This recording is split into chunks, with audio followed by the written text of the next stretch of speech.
know the importance of creating an editorial line for you and for your client? Maybe you don't understand, but if you don't have a cohesive, consistent, and organized editorial line, you are going to harm your work as well as the final work of the client, because the followers are not going to be able to resonate with you.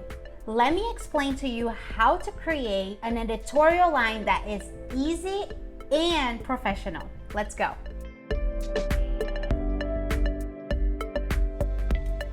If you don't know me, I'm Leticia Vicotti. I'm a social media strategist, agency owner, and a mentor. Perhaps it's been challenging for you to create your client's editorial guidelines. But today, I want to share with you some tips that's going to make this process easier and simpler for you. But let's start from the beginning. Do you actually know what is an editorial line? It's basically the content of your client scheduled and organized in a very structured way. The content divided into themes, perhaps. This needs to be created after you know the client's persona, the client's topics, industry objectives, the content DNA that you're going to be providing into this social media. So shall we create one together? The first thing you're going to need to do is to ask questions to your client. What areas do they operate in? What does their industry look like? So let me give you an example. If they are a dermatologist, which is already a subcategory of a doctor, but there are subcategories within that field that you need to know. Where do they operate? Are they focused on diseases? Are they focused on Mohs surgery, which is the skin cancer surgery? Are they focused more on aesthetics? And then if they focus on aesthetics, which sub categories are they focused on? Do they do all kinds of aesthetics? Do they use all products? Where do they perform Botox treatments, injectables, peelings? What is their service like? Once you have this information, it is time for you to dig deep into this topic by conducting an extensive audience research. How do I do that? I'll share some tools that I use. The first one is Ubersuggest. Ubersuggest gives you the SEO wordings that are mostly ranked in the area that you are creating content for, but it also gives you topic ideas. I definitely recommend this tool, so you can check it out. The second thing is Google Trends. Google Trends is very good for you to know which kind of content are you going to be focusing on that specific month. So let's say you can compare Botox and injectables and see which people are researching more in the internet. Based on that, you are going to focus your content mostly on that. So let's say we are in June, and in May, most people researched Botox and not so much injectables. Then I'm going to start creating the content based on this Botox topics, and then I can dig deeper to see which doubts, desires, things that people have about Botox. Another way that you can do this research is by the platform itself.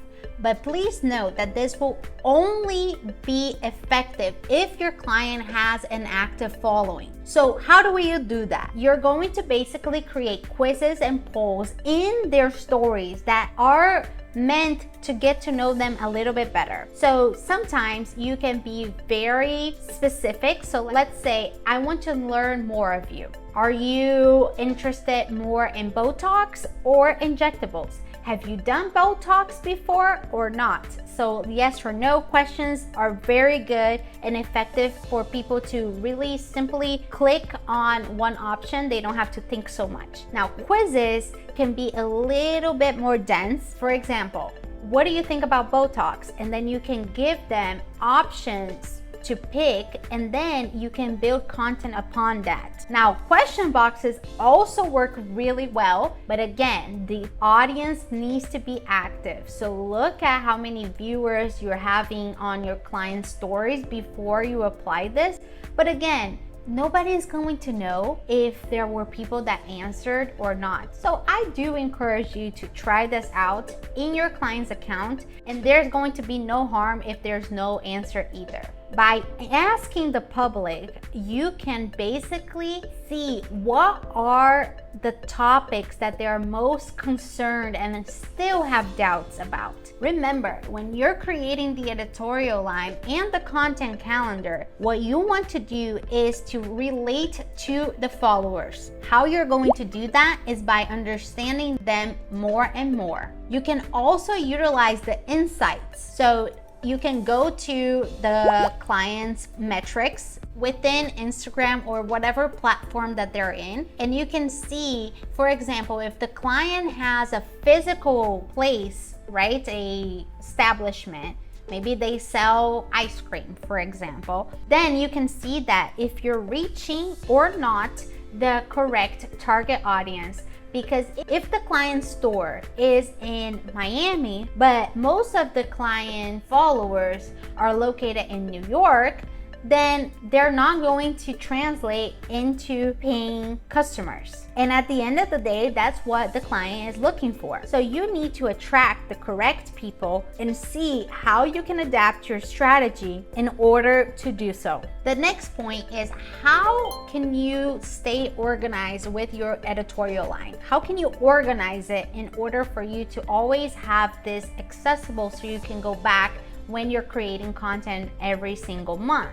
I like to use mind maps. Personally, I use Miro because it gives me a visual. I'm a very visual person, so I like to see the whole thing. And I also think it is very effective when showing the client, explaining it to them in a very simple way. But you can also use Google Sheets or whatever is the tool of your preference. Now comes the most important part. But before we go to that, I want to tell you, help me out. Subscribe to the channel, like this video, hit the notification bell so every single week you get notified when there's a new topic and video here in this channel with new information for you to become a more successful social media manager. All right, so now you already have the information from the client. You already did your audience research and you researched the industry a little bit. It is time for you to use the TACO method.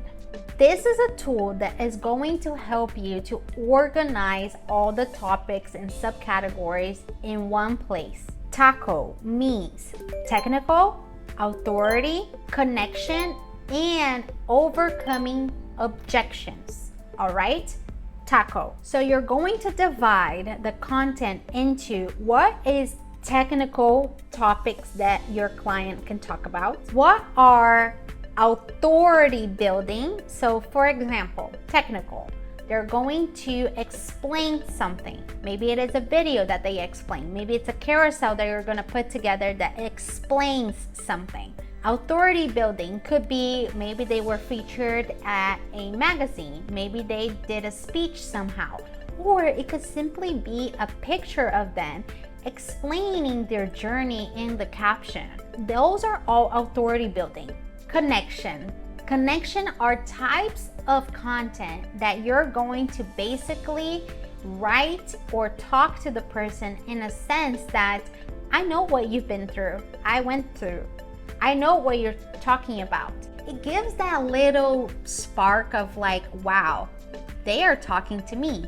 Wow, she is telling me the answers to my questions.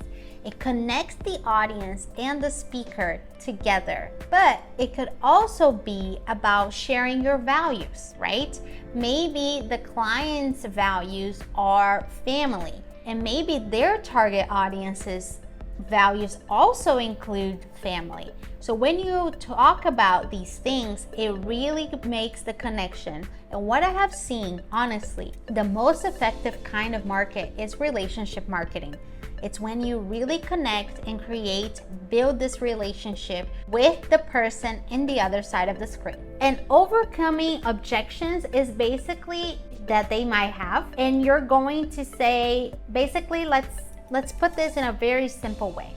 Maybe Botox is the topic. And there is the objection that people may think that when you do Botox, you're going to be looking frozen. Well, you're going to create content that is going to explain and break this objection by basically saying, yes, people who does Botox can look frozen, but only if they go to the wrong aesthetic provider. Only if the provider does not know or does not have the technique in order to do a very natural looking end result. Does this make sense to you? I also want to tell you that there's another video that I talk about how to prospect new clients correctly. If you click on the card above, you are going to be able to get techniques that's going to help you to get new clients in an effective way and increase your revenue. There are also two important messages I want to give you. First message I want to tell you is that I created an ebook for you who's either starting out or is ready to scale your business as a social media manager in mind. It's the 10 ways to increase your revenue as a social media manager. There are ways that you can maximize your earnings by leveraging what you already know today. Make sure to download it using the link in the description below. The link is also pinned in the comments. The second message is for you who has already started and you still have doubts, you still have these things that you someone that has been through the same path to answer to you. It's my one-on-one consulting call where you can ask me all your questions. We can go over your individual process to see how we can improve together. I didn't have that and I want you to have this available and affordable to you. If you like to apply, the link is also in the description of this video and in the pinned comments. It is time for us together to start booming your business. Let's go together. I'll see you next time.